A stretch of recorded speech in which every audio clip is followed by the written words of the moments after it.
du coup, là, on est sur un gamay en coteaux du Lyonnais. Donc, on est sur une parcelle, du coup, la carrière, qui est une jeune parcelle de gamay qu'on a plantée, du coup, quand on est revenu sur l'exploitation avec Pierre. Qu'est-ce que je peux te dire de plus sur ce vin? C'est un vin plutôt léger, fruité.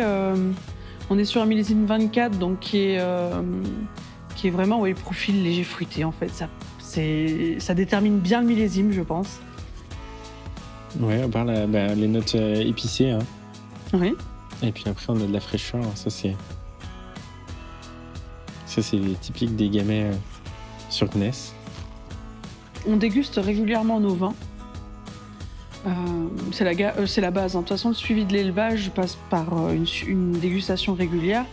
Et c'est vrai que là, on avait des vins encore qui étaient relativement fermés. L'hiver, c'est pas franchement le moment où tes vins sont les plus ouverts. Et là, c'est un vin qu'on va sûrement mettre en bouteille d'ici au plus tard la fin d'année. Voilà, donc on le laisse en cuve inox. L'idée, c'est de garder tout son potentiel fruité. L'élevage va permettre de gagner un peu en rondeur. Voilà.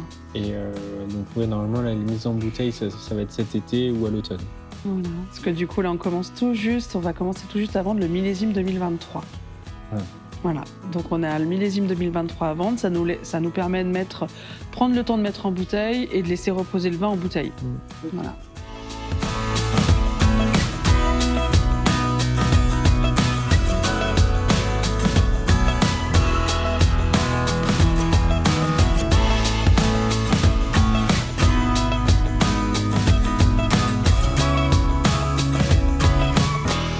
Lucie, on est maintenant dans ton chai.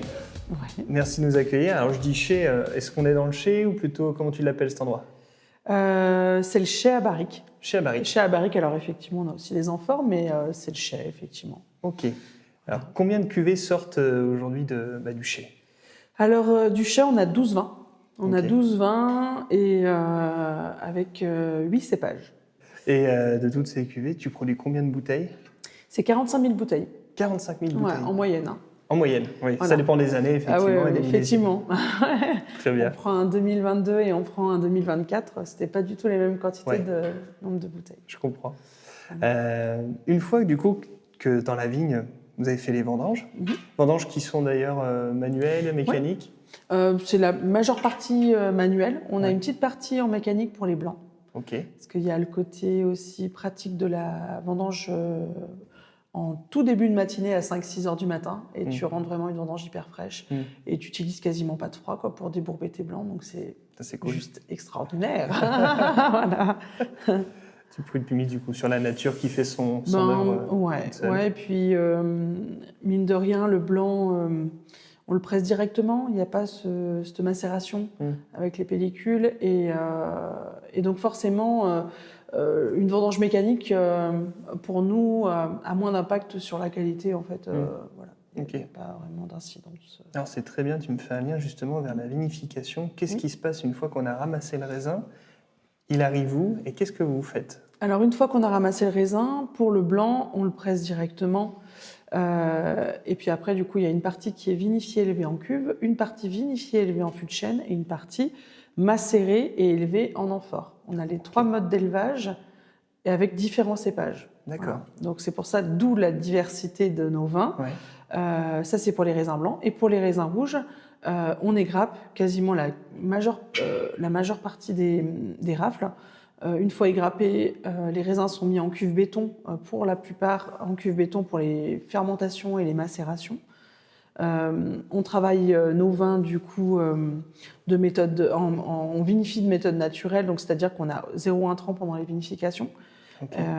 Quand tu dis intrant, c'est-à-dire qu'il n'y a pas de produit onologique. On n'ajoute absolument rien. On part du principe que nos raisins sont de qualité et nous fera du très bon vin et qu'on n'a pas besoin d'ajouter quoi que ce soit pour faire un vin de qualité. Voilà. Donc il y a beaucoup de paramètres et de maîtrise à avoir derrière pour vraiment faire un vin de qualité. Par contre, voilà, c'est sans intrants parce qu'on est labellisé Déméter. Donc c'est le label de la biodynamie avec un cahier des charges qui est quand même restrictif, qui demande beaucoup de rigueur pour faire des vins de qualité en cave. Ok, D'accord. Qu'est-ce que ça va apporter? Du coup, tu nous as dit pour les blancs, tu as 3 modes de vinification un peu différents. Qu'est-ce que ces 3 modes différents? Tu vas chercher quoi en fait dans ces vinifications? Alors, la créativité. Clairement, Ouais. on est très créatif, que ça soit Pierre, enfin, que ce soit nous deux en vinification, on recherche toujours comment un cépage peut s'exprimer avec. Alors, la vinification, on a quand même, on sait que tel cépage va plutôt fermenter à telle température. On a nos procédés déjà bien, entre guillemets, cadrés. Par contre, on sait pertinemment que selon le tonnelier, l'origine du fût, si c'est un fût qui a 2, 5 vins ou 10 vins, tu ne feras pas du tout le même vin au final. Et c'est pareil, selon les amphores, la qualité de l'argile, la chauffe de l'argile, tu ne feras pas du tout les mêmes vins. C'est pour ça qu'on a du mal à se canaliser sur un mode d'élevage ou un mode de vinification ou un cépage, parce qu'en fait, il y a une multitude de possibilités. Parce que par exemple, là, notre chardonnay et notre gamay, donc ça, c'est les 2 cépages qu'on a principalement dans l'appellation. On le fait avec les 3 modes d'élevage et on fait du coup 6 cuvées.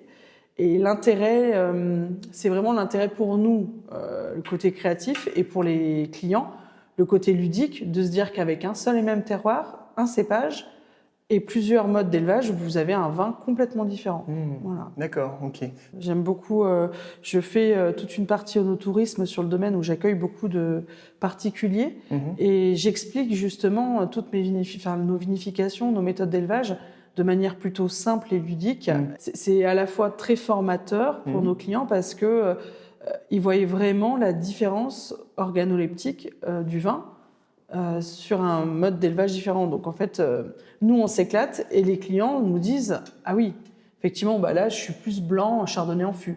Moi, ça me parle un peu moins le fait que ça soit en inox ou en amphore. » Si on parle à l'hecto, vous récoltez combien? Alors en hecto, c'est pareil, on est souvent autour de 400, entre 350 et le max qu'on peut faire 400 hectos. Ok, d'accord. Et la partie blanc, la partie rouge, aujourd'hui, vous avez plus de blanc, plus de rouge ou c'est équivalent? Alors on arrive à être quasiment équivalent. En 2024, on a eu encore un petit peu plus de rouge que de blanc, mais c'était l'objectif. Quand on est revenu sur le domaine en 2020, on s'est dit on veut autant de blanc que de rouge. C'est pour ça qu'on a pas mal arraché de vieux gamay qui n'étaient pas assez productifs et c'était compliqué d'y travailler, et qu'on a planté de la marsanne, qu'on a planté du pinot gris, on a replanté du chardonnay, voilà. Parce que mine de rien, la consommation va vers le blanc de plus en plus. L'apéro, c'est au blanc, c'est difficilement au rouge. Donc, voilà. Ok. Si on parle du millésime 2024, comment vous l'avez vécu?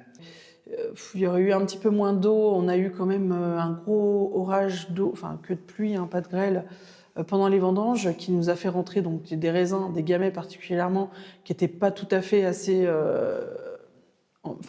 bonne maturité.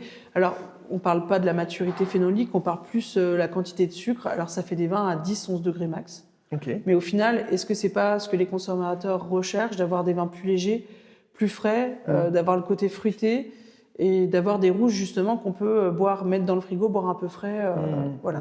Donc au final, on s'est dit nous, c'était pas forcément ce qu'on aimait le plus. On s'est dit on va essayer. Encore une fois, ce côté créatif, à l'écoute de nos clients aussi. Parce que oui, tu peux faire des vins que tu aimes, mais par contre, si tu es à côté de la plaque sur la consommation et que tu restes avec ton stock en cave, il n'y a aucun intérêt. Bah oui, bien sûr. Donc c'est pour ça qu'on reste toujours à l'écoute de ce que les gens apprécient. Alors c'est pas un long fleuve tranquille, hein, clairement, de sortir de sa zone de confort constamment. Alors on le fait régulièrement. Et puis je pense que tout entrepreneur, s'il sort pas de sa zone de confort, au bout d'un moment, c'est pas que tu t'embêtes, mais je pense que ça te donne des challenges, quoi. Enfin, c'est quand même chouette de pouvoir se fixer des objectifs au-delà de ce que tu sais faire et de se dire bon tiens, on va tester ça. Et quand c'est plutôt réussi, on est content. Et voilà. C'est réussi? Oui, ouais. Non, c'est bon, c'est bon. Ouais, okay. On est content des vins qui ont été faits en 24. On est content. T'as encore de l'élevage là sur 2024 ou Bien sûr. Là, du coup, on a tous les chardonnays qui sont en élevage, qui vont être mis en bouteille pas avant le mois de juillet. Donc, il y a au moins 10 mois d'élevage en fût. Okay. Et là, on a donc des gamay en fût également. Et on a aussi des syrahs. Donc, on a 3 cépages différents en élevage en fût. D'accord. Tu me disais une dizaine de mois pour les chardonnays. Oui, Et pour les gamay et les mais en syrah. même temps, en bouteille, peu près en en même règle temps. générale, selon les millésimes. Si on peut se permettre qu'on a des fûts vides pour la prochaine récolte, des fois on fait un an d'élevage, une vraie année souvent jusqu'au mois de novembre, on met en bouteille. Les syrah, idéalement, on aimerait pousser un petit peu justement à un an d'élevage et pas 10 mois. Parce qu'il y avait quand même justement, on a réussi à avoir vraiment une très belle maturité sur nos syrahs cette année, bizarrement, alors que le gamay c'était plus compliqué. D'accord. Voilà, des fois il y a des choses qui... Ouais, il faut laisser la nature s'exprimer. C'est exactement et puis, ça. Puis on récolte avec. Voilà. Les fûts, c'est des fûts neufs, c'est des fûts déjà utilisés? Alors, c'est principalement du déjà utilisé. On achète un peu de neuf. Déjà, d'une, quand la trésor est OK. Ça, c'est un peu le nerf de la guerre. Ça a un coût quand même, des fûts. C'est quand même des investissements, mais c'est principalement des fûts d'occasion qu'on achète de 2 voire 3 vins à Mercurol, à côté de Tain-l'Hermitage, chez un vigneron qu'on connaît bien, qui est très carré, qui fait des vins de qualité, on sait que c'est des bons fûts. Donc ça, c'est la majeure partie de nos fûts blancs, qui ont entre 2 et 5 vins. Et après, du coup, 5 et 8 vins, c'est nos rouges. Et aujourd'hui, qui sont tes clients? Alors, mes clients, à 40%, vont en particulier au domaine. Okay. Donc ça, c'est quand même chouette de pouvoir maintenir ce pourcentage encore aujourd'hui, parce qu'actuellement, c'est quand même compliqué la consommation de vin, puis ça bouge beaucoup depuis début 2024. Et les 60 autres %, c'est aux clients professionnels, restaurants, cavistes, restaurants et cavistes. Donc à 80%, on vend nos vins localement et 20% après sur Paris et puis d'autres grandes villes en France, mais on n'exporte pas les vins actuellement. D'accord.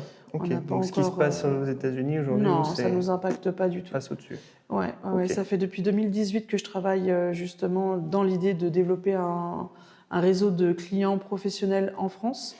Alors je fais justement le gros salon millésime bio. L'année dernière, cette année, j'ai fait la levée de la Loire à Angers, qui me permet du coup ou de voir mes clients professionnels ou d'en créer de nouveaux. Et je suis contente justement de me concentrer sur le marché principalement français, quoi. Ok. J'ai vu aussi que vous aviez du rosé. Le rosé, oui. Alors on n'en fait pas beaucoup, on en fait à peu près 1000 bouteilles par millésime.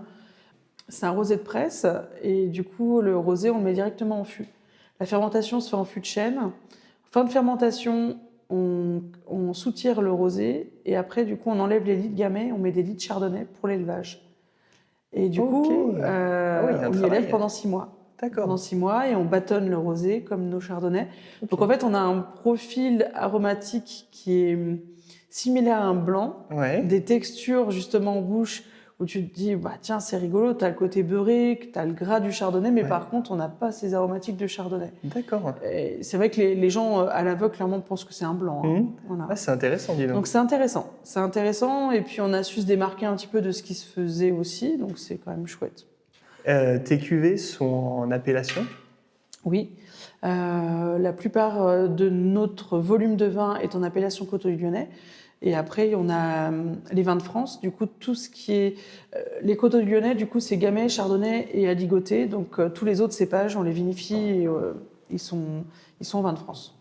Tu parlais tout à l'heure à échelle locale. Si on veut pouvoir retrouver tes cuvées, est-ce que tu as quelques cavistes sur Lyon ou quelques restaurants dans lesquels on peut les retrouver? Bien sûr. La caviste qui me prend... le plus de diversité de cuvées, qui est vraiment une vraie ambassadrice des Coteaux-du-Lyonnais et du domaine, c'est la cave aux papilles dans le 3e. Ah oui. Anaïs, c'est vraiment une passionnée et elle adore les petites pépites justement ou cépages rares ou des petites appellations et elle se démarque vraiment là-dessus sur son offre qu'elle peut proposer à ses clients là-dessus. J'ai eu l'occasion effectivement de la rencontrer plusieurs fois et elle m'a fait découvrir les Coteaux-du-Lyonnais, m'a fait découvrir des cépages qui étaient assez exceptionnels et auxquels on ne pense pas forcément. C'est vrai que Coteaux-du-Lyonnais, on peut dire que vous n'êtes pas une appellation connue du grand public non plus. Non. Vous gagnez à vous diversifier, à être connu parce que c'est vrai que vous faites des vins extraordinaires à des prix aussi très abordables. Ouais, exactement, c'est ça. Il faut le dire, je regardais tout à l'heure la gamme des prix. On est en moyenne à 12 € à peu près, entre 10 et 12 € la bouteille. quand on voit le travail que vous effectuez, et en plus en biodynamie, ça peut se faire, on peut se faire plaisir. Exactement, c'est ça. On vient de se mettre à côté d'un objet assez particulier. Oui. Hein, qu'est-ce que c'est? Alors effectivement, c'est ce qu'on appelle une jarre. C'est une jarre en terre cuite. Celle-ci, elle est 100% argile, terre cuite. Parce que du coup, on a différentes amphores. Celle que tu as à côté, qui est beaucoup plus petite, qui n'a pas le même fournisseur. Et alors, pourquoi l'amphore? Et puis, j'en ai encore une autre, beaucoup plus grosse, de 750 litres, où là, c'est du grès. Okay. Donc là, c'est un mélange de terre cuite et de chaux. C'est pas tout à fait les mêmes compositions. Alors que là, c'est vraiment 100% terre cuite. Okay. Voilà. Et pourquoi, du coup, on élève là, c'est du rouge qu'on a dans ces deux amphores. On fait simplement l'élevage, alors que le blanc, on fait une macération de nos raisins dedans et on fait un élevage également. Nos gamins, on a essayé depuis 2015 de s'approprier un petit peu ce contenant parce que, mine de rien, quand tu ne le connais pas, il faut savoir qu'il y a quand même une influence sur ton vin et qu'il faut quand même un petit peu tâtonner, chercher, voir ce que tu veux vraiment. Ce que tu veux faire ressortir de l'expression du coup de ton vin, si c'est plutôt le côté terroir que tu vas accentuer avec ce mode d'élevage ou vraiment avoir une typicité différente. Donc c'est là l'intérêt d'avoir plusieurs fournisseurs. Les Italiens sont très très bons dans l'argile ou à la terre cuite. Tu disais que ça te permettait d'exprimer le terroir. Alors, ça va apporter quelque chose, l'amphore, ou au contraire, ça va avoir un côté neutre? Alors, neutre, moi je trouve que... Au début, on disait « Ah, c'est neutre, ça influe pas ». Mais franchement, c'est pas si neutre que ça. Le grès, oui, c'est neutre. Par contre, la terre cuite, je trouve qu'en bouche, tu retrouves quand même... alors, un connaisseur va te dire tout de suite « Ah, j'ai l'impression d'avoir ce côté un peu humus, terre cuite en bouche ». Okay. Alors ça, c'est quand c'est vraiment très marqué. Bon, il y a forcément peut-être un petit déséquilibre, c'est pas ce qu'on recherche vraiment. Mais par contre, c'est vrai que sur ces amphores, il y a quand même une petite influence quand même. Il y a quelque chose qui se passe qui fait que en bouche, on s'en rend bien compte que c'est ni du fût ni de la cuve, que c'est autre chose, quoi. D'accord. Voilà. Ok. C'est ça. Et pourquoi l'amphore? C'est parce que depuis 2015, enfin mon père, en fait, il y a un passé gallo-romain sur l'appellation, et nous, du coup, il y a une villa viticole gallo-romaine qui a été retrouvée à proximité du coup de nos parcelles de vignes. Et dans nos parcelles de vignes, donc beaucoup de débris d'amphores, de tuiles romaines, des pots de mosaïque. Et l'idée, c'était mon père, du coup, il s'est dit, autant tester ce mode d'élevage, comme les Romains, du coup, faisaient à l'époque. Le départ, c'était ça, c'était vraiment le côté créatif essai. Mon père, il a fait ça en 2015. Et c'est après, nous, du coup, qu'on a un petit peu changé notre façon de vinifier et d'élever les vins en amphore. On s'est dit, oui, tu vinifies, tu élèves en amphore. Par contre, on veut vraiment un vin de qualité et on veut choisir on veut vraiment choisir notre fournisseur dans un but d'avoir un vin final de qualité et ce qui nous correspond. Okay. Donc il y a eu un vrai travail avant de choisir vraiment là encore de la recherche, de la créativité, exactement. Jusqu'à aller vraiment vers le goût que vous recherchez. Exactement, sur les profils de vin qu'on veut, ouais.